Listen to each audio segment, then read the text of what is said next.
उत्तर बंगाल विज्ञान केंद्र में आकाश अवलोकन कार्यक्रम का आयोजन।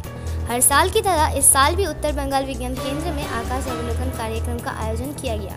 दूरबीन से चंद्रमा से लेकर आकाश में विभिन्न ग्रहों का देखा जा सकता है। इस पर कई लोग काफ़ी सकारात्मक प्रतिक्रिया दे रहे हैं। हालांकि इस कार्यक्रम को देखने के लिए आगंतुकों को कोई अतिरिक्त पैसा नहीं देना होगा। शाम होते ही विज्ञान केंद्र पर बच्चों से लेकर बुजुर्गों तक भीड़ लग जाती है।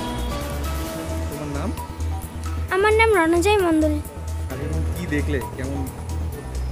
এখানে সব কিছু ভালোই আছে। এখানে আমি একটা উপগ্রহ ও দুটি গ্রহ দেখলাম।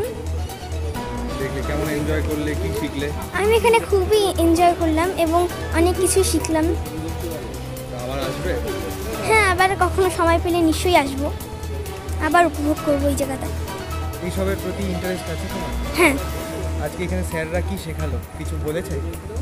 আজ এখানে হচ্ছে যেমন চাঁদের গায়ে কেমন দেখতে আছে, মানে আমরা যেই খোপ খোপ দেখি ওগুলো হচ্ছে আসলে কি, কেমন দেখতে ওগুলো, দূরবীন কে আবিষ্কার করেছেন এগুলো জিজ্ঞেস করলেন। তারপর এই বৃহস্পতি গ্রহটা দেখালেন, তা বৃহস্পতি গ্রহের যে 4টি উপগ্রহ আছে সেগুলো দেখালেন।